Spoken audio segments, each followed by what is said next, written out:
Ang mabuting balita ng Panginoon, ayon sa ikalawang sulat kay Timoteo,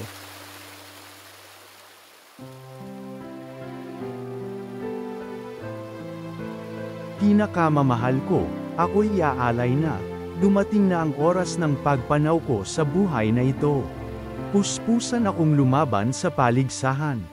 Natapos ko na ang dapat kong takbuhin. Nanatili akong tapat sa pananampalataya. Kakamtan ko na ang korona ng pagtatagumpay.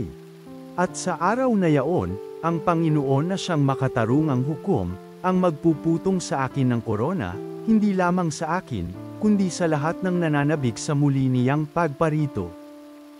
Walang sumama sa akin nang una akong humarap sa hukuman.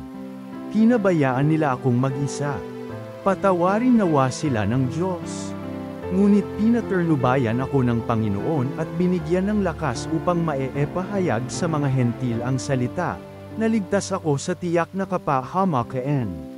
Ang Panginoon ang magliligtas sa akin sa lahat ng kasamaan at siya rin ang maghahatid sa akin sa kanyang kaharian sa langit.